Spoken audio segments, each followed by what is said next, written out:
So we have went through and discussed the Satipaṭṭhāna instruction given by the Buddha. So, so the instruction, just to recap very briefly.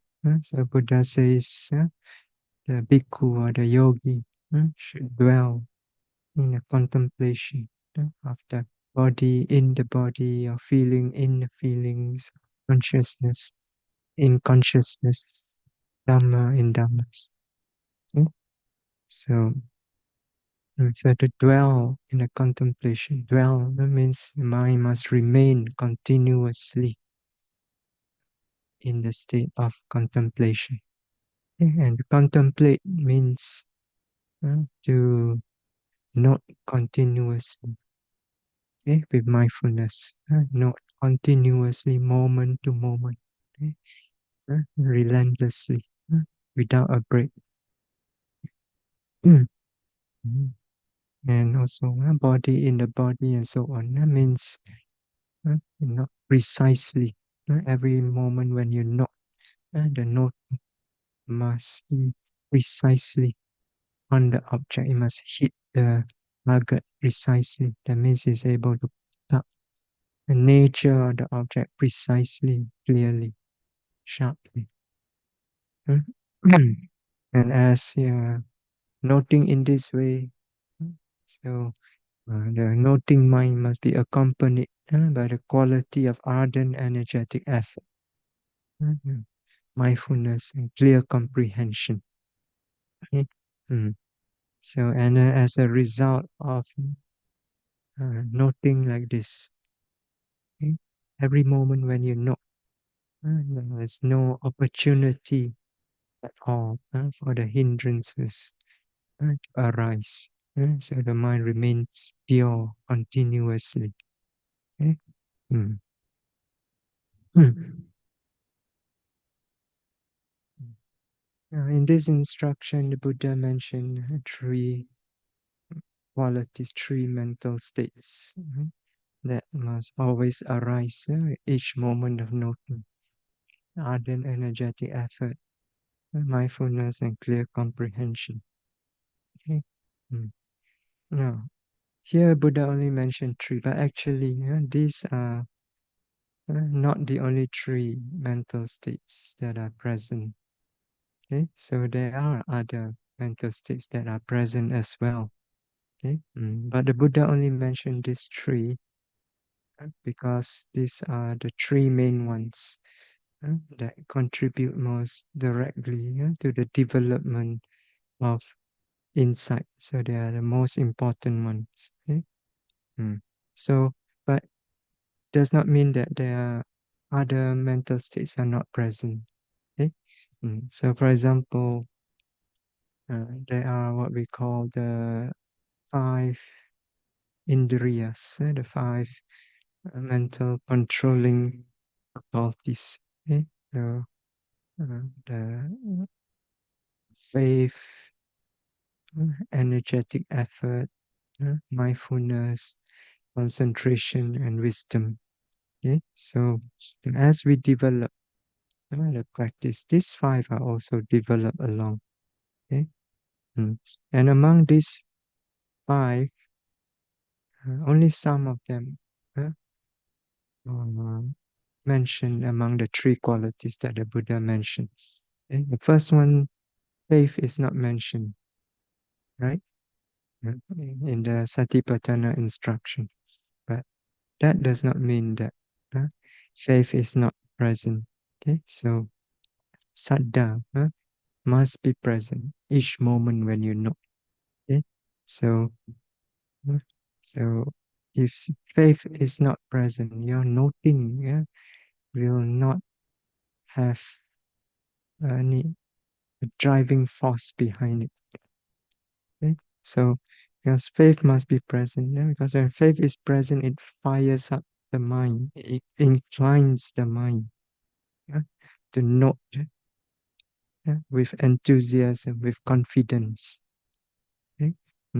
So, so without this, the mind will not have any enthusiasm in noting, will not have any confidence in noting. So the noting itself will be weak. Okay? So saddha is present. Okay? It drives, is a force behind the noting that drives the mind. Okay? So when there's this saddha present, it gives rise to virya. Okay?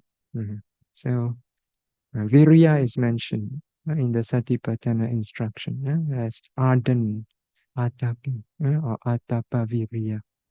Okay? So when there's faith, you are willing to make this ardent effort, intense, burning effort to practice continuously, to note continuously, relentlessly, okay? And overcome the obstacles in the practice. Okay?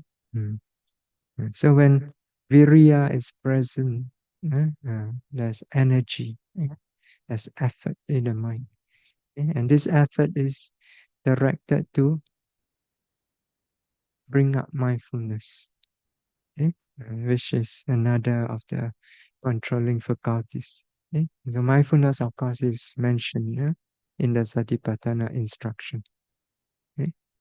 So, mm, so in a practice, due to faith, the energy arises, and when there's energy, it keeps exerting the mind moment to moment to bring up this mindfulness, this clear awareness, pure awareness, which then helps to establish the noting mind firmly on each object that is being noted.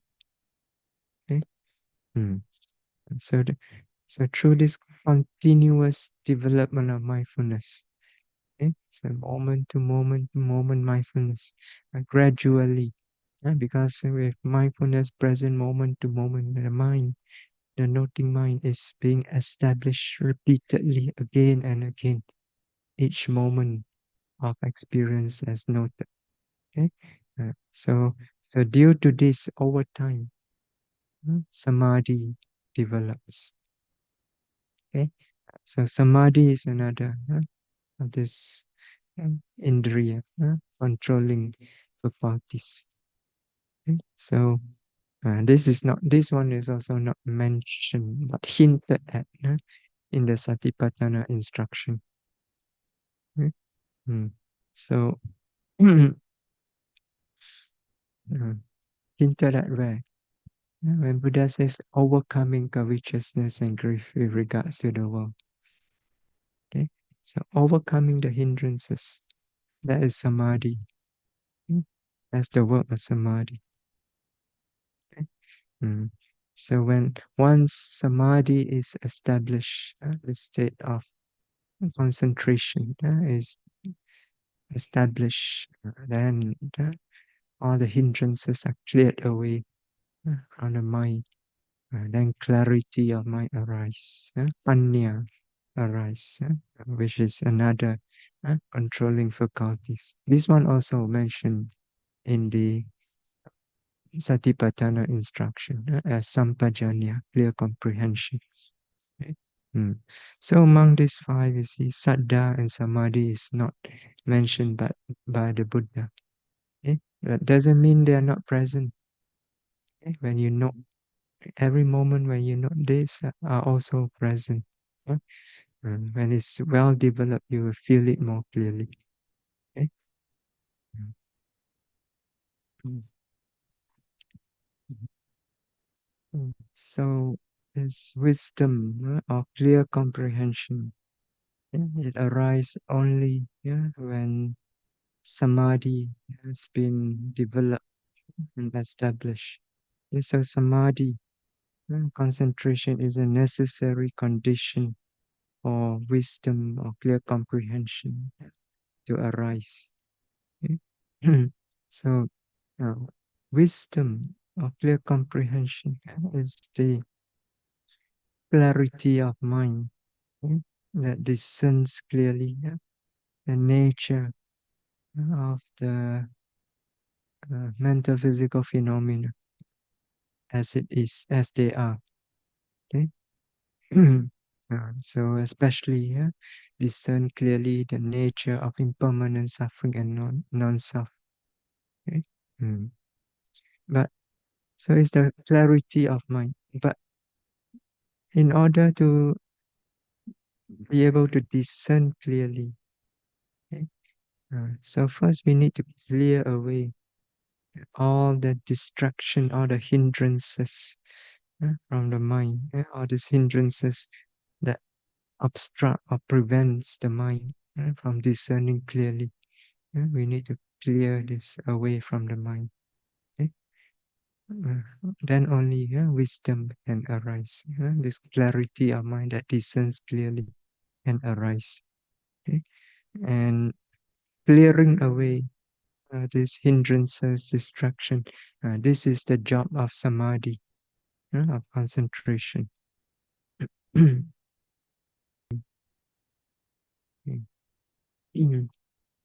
So in order to develop, in order for wisdom or clear discernment to arise, and so first we need to develop samadhi in order to clear away this obstruction, the hindrances in the mind that obstruct the clarity of the mind. So that's why in mm, the Samadhi Sutta in Salayatana Samyutta, so Buddha gave the instruction. So he says the bhikkhus or the yogis should develop concentration. Okay? So you should develop concentration because when the mind is concentrated, okay? So one whose mind is concentrated, the yogis whose mind is in the state of samadhi. So his mind is able to discern clearly the nature of the dhammas, mental, physical dhammas, as they really are. Okay? That means he's able to develop wisdom. Okay? So, and the Buddha went on to elaborate further. He asked, what? Uh, so, when the mind is in the state of samadhi, what is it that the mind discerns clearly as they really are? So, Buddha says, so he discerns clearly as it really is. The I is impermanent. This is referring to the experience of seeing.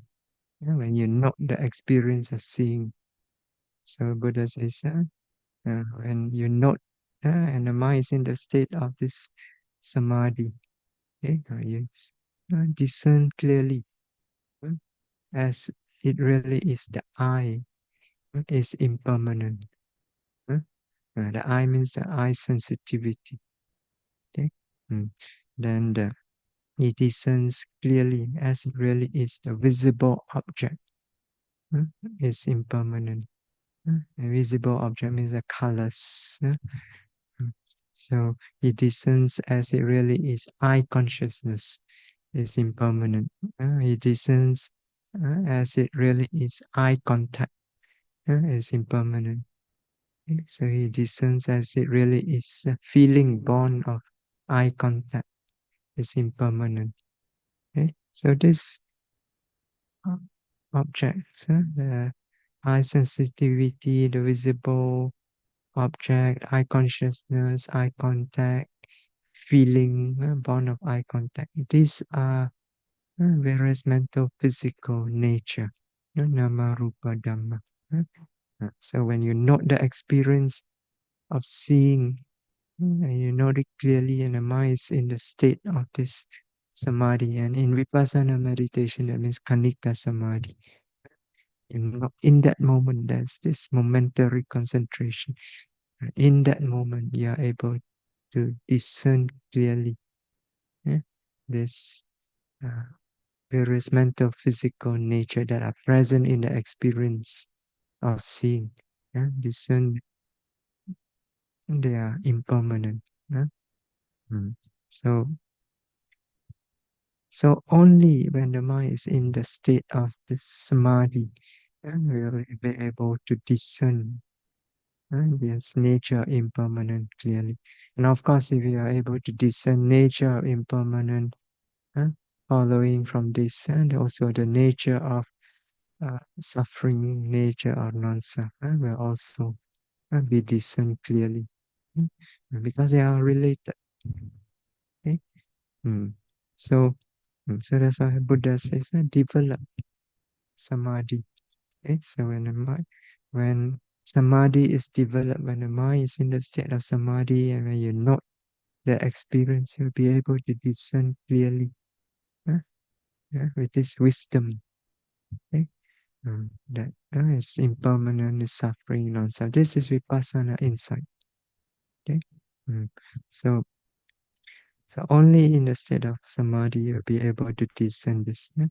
Because when mind is in the state of samadhi, so it is still, still like a forest pool. uh, So even though in vipassana you're noting one object after another, so you are jumping from one object up to another to another. But if every moment when you note there's this anicca samadhi, momentary concentration, in that moment that mind is still, like a forest pool, on that object. So just like a still forest pool. uh, so when the forest pool is completely still, there's no ripple on the surface of the pool.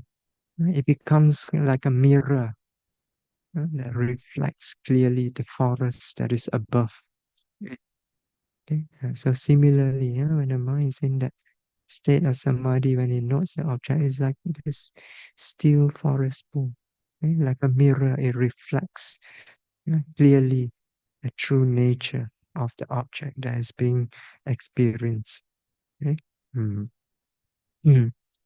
Yeah. So that's why, at the end of the Satipaṭṭhāna instruction, when the Buddha says, uh, overcoming as a result of nothing, following the Satipaṭṭhāna instruction. uh, So you're able to overcome the covetousness and greed with regards to the world. This implies, as we said just now, it implies that samadhi is present when the mind is uh, cleared from all the hindrances, so that is able to reflect clearly the true nature of the object noted. So there's clear comprehension of the true nature of the object in that moment. Okay? Mm.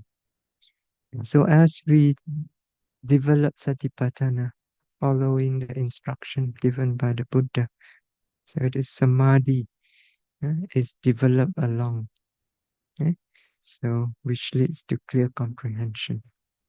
Okay? Mm. So how do we develop this momentary concentration? Okay? So you just start by following the basic instructions given. The basic instruction uh, it's meant to help you develop this concentration, momentary concentration. Mm. Mm. So by you start by noting uh, limited objects. Okay? So that means you limit the objects that you note mostly, you limit it to the primary object. Okay? So that means you stay with the primary object most of the time. Okay? So don't let the mind run frequently to the secondary object. So only note the secondary object when it is absolutely necessary. Okay? So some yogis running to note secondary object unnecessarily. Okay? So as we have uh, mentioned before, secondary object. Of course, if the secondary object, the hindrances, one of the five hindrances, okay, like sensual desire, aversion, restlessness, remorse, sloth and torpor, laziness and tiredness, wavering doubt. All this should be noted immediately. Okay, so when these hindrances arise, you must leave the primary object and turn your attention and note this immediately, note until they disappear. Okay. Mm. So, but as for other secondary objects, like sensation in the body, like sound, smell, taste. So these are the objects.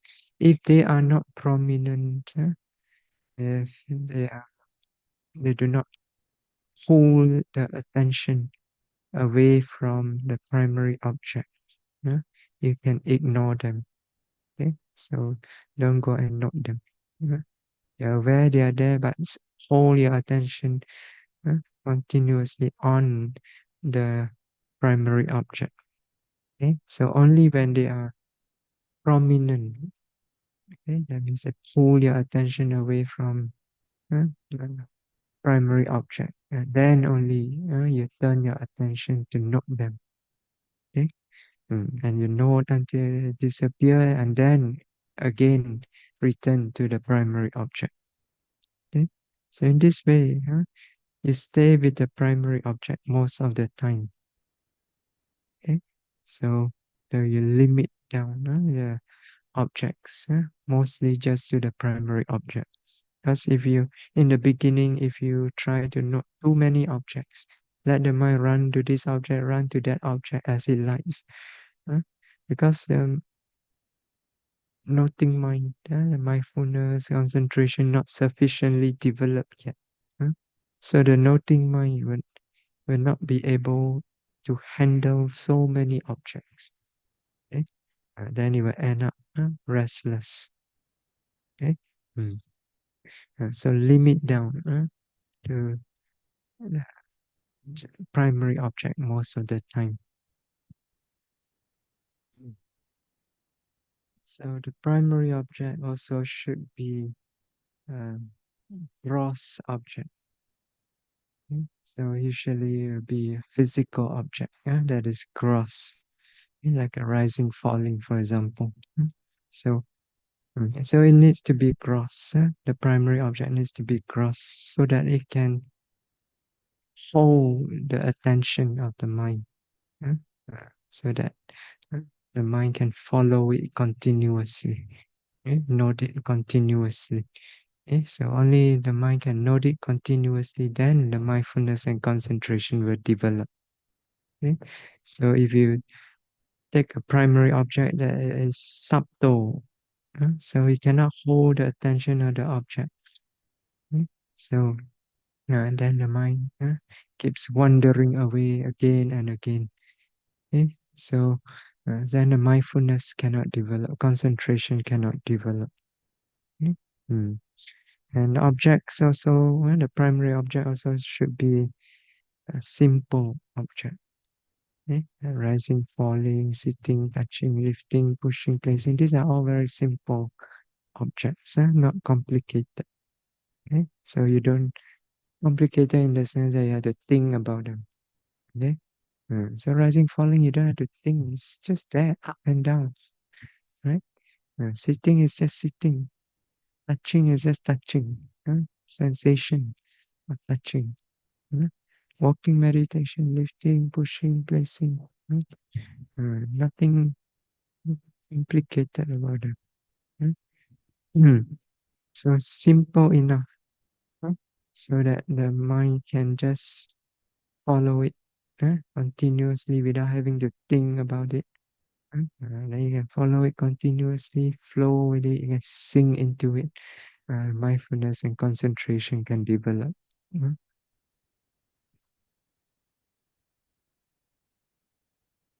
mm. So you start with this very simple gross object, such as rising, falling, or sitting, touching in the sitting meditation, or the footsteps, lifting, pushing, placing, touching, and so on in the walking meditation. Okay? So you start with this and you make effort to apply the basic method of noting, to note them continuously. Okay? So now, as you are making effort to note them continuously, of course, the hindrances will arise. Okay? So restlessness, wandering mind, sleepiness, laziness, aversion, resistance, boredom, agitation, desire, and so on. So all these hindrances, uh, in one way or another, they are bound to arise. Okay? Mm. Now, each time they arise, uh, they hinder the development, hinder the meditation, obstruct the development of the meditation. In fact, you can say they ruin the meditation. Okay? So as long as they are allowed to remain in the mind, the meditation uh, will be disrupted. Okay? And that's why they are called obstruction, hindrance. Okay? They disrupt the meditation. Okay? So if you allow it to remain, so you remain for 1 minute. So for 1 minute, your meditation is disrupted. If you remain for 2 minutes, 2 minutes, your meditation is disrupted. Okay? So you allow it to remain 1 hour, and for the whole hour, your meditation, uh, you're not really meditating. Okay? So, mm, so that's why these hindrances, okay, they are to be noted immediately, mm, as soon as they arise. Okay? Mm. So noted immediately and dispel with noting. Okay? So you have to make effort to note them precisely, note them energetically, note wholeheartedly, in order to dispel them with mindful noting. Okay? Mm. So, mm. so with repeated effort to note and dispel these hindrances each time when they arise. Okay? So gradually you begin to weaken these hindrances more and more. Yeah? Even as the mindfulness and concentration is gradually developing with a moment to moment noting. Okay? Mm. So so as the hindrances becomes weaker and weaker, and as the mindfulness and concentration develop stronger and stronger, and you find that these hindrances begin to become thinner and thinner. uh, uh, so they begin to wear off more and more. So you find the mind is not uh, disturbed by them so much. Okay? So you become less and less disturbed by these hindrances as the mindfulness and concentration develops. Okay? So, uh, so eventually, as you keep developing, keep noting according to the instruction, eventually you will reach a time when you find that for a period of time, all these hindrances, all this distraction in the mind uh, will completely cease. Okay? Mm.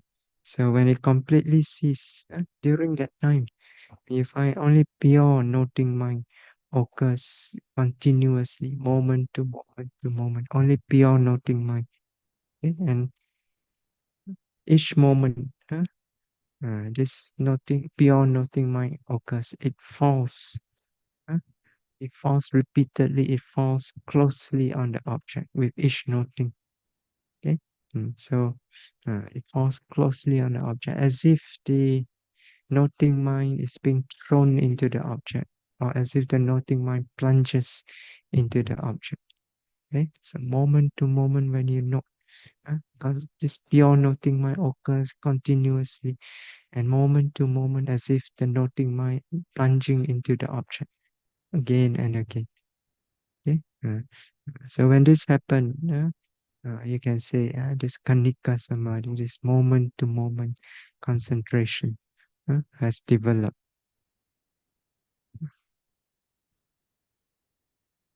Once the kanika samadhi, this momentary concentration develops, the noting mind becomes exclusively pure, very, very pure. Okay? So, and a yogi can literally feel the purity of mind. Okay? It's as if like the mind is like a piece of fresh laundry out of the washing machine, completely washed, completely pure, not even a little bit of stain. uh, mhm. So, mm, so at that time, each pure noting mind, the pure noting mind occurs continuously. Okay? So each pure noting mind is preceded and succeeded by another pure noting mind. So the pure noting mind is occurring moment to moment, moment continuously. Okay? So there's a continuous process of pure noting consciousness that flows on moment to moment to moment from noting of one object to another. Okay, so there's no break, no gap in the continuous flow of this moment to moment noting. Okay? So there's no impure thoughts that comes in between this pure noting. Okay? So there's just a flow of pure, wholesome noting consciousness going on and on and on. Okay? Mm. So yeah, so this state of mind is called chitta visuddhi. Okay, yeah, purity of mind. Okay, mm. so so in this state of purity of mind, the mind is completely free from all hindrances. Okay, so when it's completely free from all these hindrances, then the mind becomes very, very clear. Then it's able to discern clearly the true nature of the object as it is. But for Vipassana yogis, this state of purity of mind, this state of concentration, initially it does not last very long.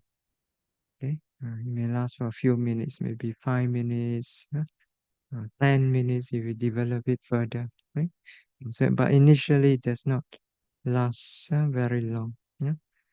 But as you keep developing it, as you keep strengthening the mindfulness, moment to moment noting, okay? Then it may stretch longer and longer and longer. Okay, so so at the developed stage of insight, it may even last for a few hours. Okay, so however, for Vipassana meditation, this concentration will not be strong enough to last a whole day or a whole night, uh, like in samatha meditation. Okay, but regardless of how long it lasts, in that period of time when it remains, when this pure noting consciousness goes on continuously, uh, be it 5 minutes or 10 minutes and so on. uh, in those moments, because the mind is pure enough, clear enough. So that is when insight knowledge is develops, starts to arise. Okay, so mm, so so in the state of kanika samadhi, okay, the moment to moment concentration, insight will develop. Okay, mm. so so we'll talk more about this kanika samadhi in the next talk. Okay, so we'll stop here today. Sadhu, sadhu, sadhu. Namaskar.